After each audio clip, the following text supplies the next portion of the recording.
বিশ্বমানের খেলোয়াড় বাংলাদেশে হবে এমন প্রত্যাশা প্রধানমন্ত্রী তারেক রহমানের। শুধু ক্রিকেট ফুটবল না, ক্রীড়া ও সাংস্কৃতিক অঙ্গনকে বিশ্বের কাছে তুলে ধরার আহ্বান জানিয়েছেন প্রধানমন্ত্রী। দেশে প্রাথমিক স্কুল পর্যায়ের সবচেয়ে বড় ক্রীড়া আয়োজন প্রাথমিক বিদ্যালয় গোল্ড কাপ ফুটবল টুর্নামেন্টের সমাপনীতে প্রধানমন্ত্রী আশ্বাস দেন, খেলার জন্য নতুন নতুন মাঠ তৈরি করা হবে। সারা দেশের ২২ লাখেরও বেশি শিক্ষার্থীর অংশগ্রহণে শেষ হয়েছে খুদে ফুটবলারদের এই মহামিলন। আকবর হোসেন সুমনের রিপোর্ট, জানাচ্ছেন খালিদ ইবনে মিজান।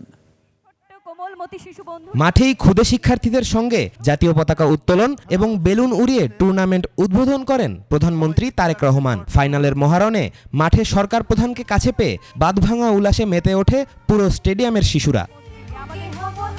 বালক বিভাগে চ্যাম্পিয়ন হয় বরিশালের বাকেরগঞ্জ উপজেলার দারিয়াল মিয়া সরকারি প্রাথমিক বিদ্যালয় ও বালিকা বিভাগে শিরোপা জেতে পাবনা সাথিয়ার জোরগাছা ইউনাইটেড সরকারি প্রাথমিক বিদ্যালয়। এক পর্যায়ে গ্যালারি ছেড়ে খেলা দেখতে মাঠের পাশে এসে বসেন প্রধানমন্ত্রী তারেক রহমান। তৃণমূল থেকে ক্রীড়াঙ্গন ও সাংস্কৃতিক প্রতিভাকে উৎসাহিত করাই সরকারের লক্ষ্য বলে উল্লেখ করেন প্রধানমন্ত্রী। আমি চাই তোমরা বাংলাদেশে, তোমরা যারা ভবিষ্যৎ, তোমাদের যত বন্ধু আছে, তোমরা সবাই শুধু খেলাধুলা না, খেলাধুলার পাশাপাশি পড়ালেখা বলো, কালচার বলো, সব কিছুতে তোমাদেরকে পারদর্শী হতে হবে। পারবে?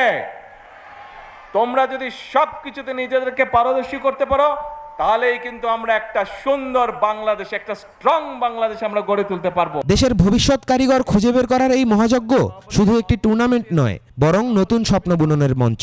শুধু প্রাইমারি স্কুল না, এই একই গেমস আমরা সেকেন্ডারিতেও শুরু করব এবং ইনশাল্লাহ এই বছর সেকেন্ডারি থেকে এবং আগামী বছর প্রাইমারি থেকে আমরা প্রাইম মিনিস্টার্স কাপ ইন্ট্রোডিউস করব।